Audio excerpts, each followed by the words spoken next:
ഇവിടെ ശബരിമലയിലെ സ്വർണ്ണപാളികൾ നഷ്ടപ്പെട്ടുമായി ബന്ധപ്പെട്ട് അതിന്റെ അന്വേഷണം കൃത്യമായി നടക്കണമെന്ന് ആവശ്യപ്പെട്ടുകൊണ്ട് അതിന്റെ ഉത്തരവാദികളെ നിയമത്തിന്റെ മുന്നിൽ കൊണ്ടുവരണമെന്ന് ആവശ്യപ്പെട്ടുകൊണ്ടാണ് ഇത്തരമൊരു സമരവുമായി യൂത്ത് കോൺഗ്രസ് മുന്നോട്ട് വന്നത്. ഞാൻ നേരത്തെ പറഞ്ഞതുപോലെ എടുത്തു പറയാനുള്ളത്, നമുക്കറിയാം, നമ്മുടെയൊക്കെ പ്രിയങ്കരനായ, നമ്മളൊക്കെ ഏറെ ബഹുമാനിക്കുന്ന ആരാധിക്കുന്ന പ്രിയപ്പെട്ട നടൻ ജയറാമിന്റെ വീട്ടിൽ ഉൾപ്പെടെ ആ വാതിൽപ്പടി കൊണ്ടുപോയി ദർശനം നടത്തിയത് നമ്മളെല്ലാവരും കണ്ടതാണ്. പക്ഷേ വളരെ നിഷ്കളങ്കമായി ജയറാം അത് അവതരിപ്പിച്ചെങ്കിലും അതൊട്ടും അംഗീകരിക്കാൻ കഴിയുന്നതല്ല.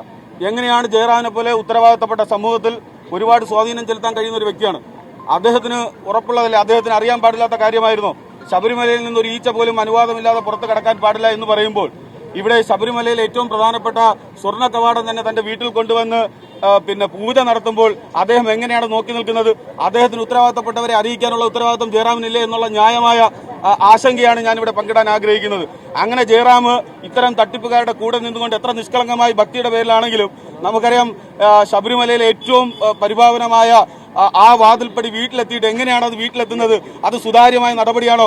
അതെല്ലാവരെയും അറിയിച്ചിട്ടാണോ? അങ്ങനെ ദേവസ്വം ബോർഡ് അറിയാതെ, അധികാരികൾ അറിയാതെ ഇങ്ങനെ ഒളിച്ച് കടത്തിക്കൊണ്ട് വീട്ടിലൊരു ദർശനം നടത്തുന്നത് ശരിയാണോ എന്ന് ജയറാം സ്വയം വിലയിരുത്തേണ്ടതാണ് എന്നുള്ളതാണ് യൂത്ത് കോൺഗ്രസിന്റെ അഭിപ്രായം. അത് നിഷ്കളങ്കമായ ഒരു പ്രവൃത്തിയായി കാണാൻ കഴിയില്ല.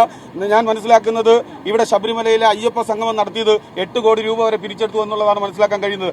ആ 8 കോടി രൂപ പിരിച്ചെടുത്തത് ഇതുപോലെ ദർശനങ്ങൾ നൽകാമെന്ന് ദേവസ്വം ബോർഡോ ഇതുപോലുള്ള ഉണ്ണികൃഷ്ണൻ പോറ്റിയോ ഉറപ്പ് നൽകിയതിന്റെ അടിസ്ഥാനത്തിലാണോ എന്ന ന്യായമായ സംശയം യൂത്ത് കോൺഗ്രസിന് തോന്നുകയാണ്.